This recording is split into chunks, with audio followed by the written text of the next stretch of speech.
Bonjour à tous. C'est vrai qu'une hydre éternelle, ça fait un petit peu peur, comme ça, malheureusement, c'est un de ces concepts. On vient de voir les groupes de ransomware. Je vais continuer dans cette logique pour analyser justement les groupes, comment est-ce qu'ils évoluent, d'où est-ce qu'ils viennent, parce qu'on sait que le ransomware reste quand même la menace numéro 1 à laquelle on est soumis aujourd'hui. Et justement, cette année, il y a eu un certain nombre d'éléments intéressants qui nous fait dire que les groupes ne viennent peut-être pas toujours de là où on pense. Alors, c'est sûr, on va pas se mentir, les rançongiciels, ils viennent majoritairement de pays russophones. On évoquait là, les groupes les plus actifs de l'année dernière, les Ransomhub, les Lockbit, les Akira, Medusa, etc. La majorité viennent de pays russophones parce qu'on arrive à recroiser un certain nombre d'indices qui montrent clairement cela. Il y a des doutes sur certains comme Play où des choses restent à démontrer. Mais en tout cas, voilà, la majorité quand même viennent de ces pays. Mais ce qui est intéressant, il n'y a pas que ça, finalement. Ce qu'on observe, c'est que la menace évolue et aussi qu'elle se globalise et que finalement, elle peut faire aussi changer la manière dont elle va nous viser. Premier élément qu'on a pu observer l'année dernière, c'est que des individus du monde entier peuvent rejoindre des groupes russophones. Un exemple très concret, c'est Sébastien Vachon Desjardins, il n'a quand même pas un nom qui sonne très russophone pour le coup, qui est canadien. Eh bien, il a été condamné l'année dernière, justement à 6 ans et 8 mois de prison, parce qu'il avait travaillé avec le groupe Netwalkers et qu'il avait justement ciblé 17 victimes canadiennes. Et donc, on voit quelque part un peu un export de ces plateformes de ransomware avec des correspondants locaux qui vont viser l'écosystème local et qui le connaissent quelque part beaucoup mieux. L'autre point que je peux vous mettre en lumière, c'est Zikil. Alors, je ne sais pas si vous vous souvenez de son nom, il n'est peut-être pas très connu. Par contre, le nom dont vous allez vous souvenir, c'est la clinique psychiatrique Vasta-Amo, qui était un des cas qu'on avait traité en l'an 2000, qui remonte déjà 2020, pardon, 2020.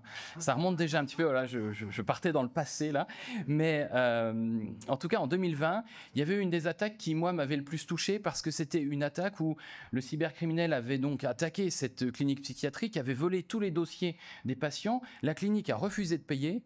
Qu'est-ce qu'a fait le cybercriminel? Eh bien, il a demandé une rançon individuelle à chacun pour que son propre dossier médical ne soit pas révélé. Voilà, on voit le niveau d'ignominie jusqu'auquel on peut aller.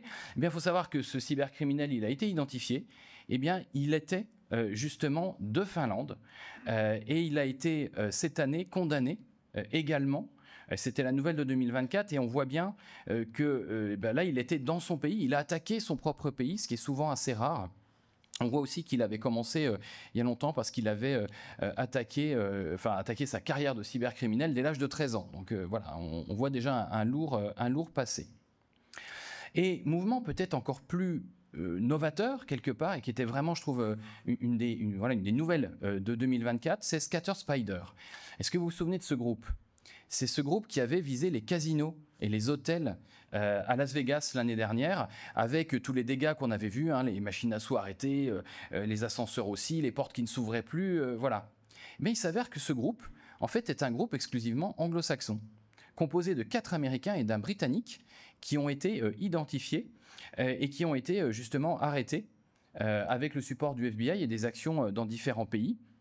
Et qui nous montre finalement que la menace, là, elle était quasiment nationale à nouveau et qu'elle peut évoluer très très vite. Ils avaient une particularité en plus, Scatter Spider, c'est que dans leur approche technologique, c'était, je dirais, comme d'habitude, mais ils avaient aussi une approche très violente avec les victimes dans les négociations et dans la manière même de faire du chantage quasiment à la personne dans le cadre de leurs affaires.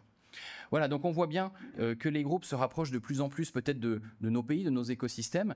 Il ne faut pas en oublier un autre dont on avait parlé l'année précédente.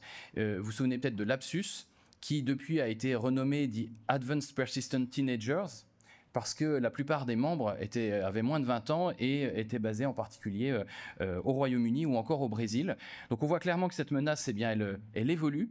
Elle donne des idées dans tous les pays du monde et qu'il faut se préparer à ce qu'on ait des attaquants qui soient aussi plus proches de nous et qui puissent plus comprendre finalement nos écosystèmes, nos manières de réagir. Voilà pour ma partie.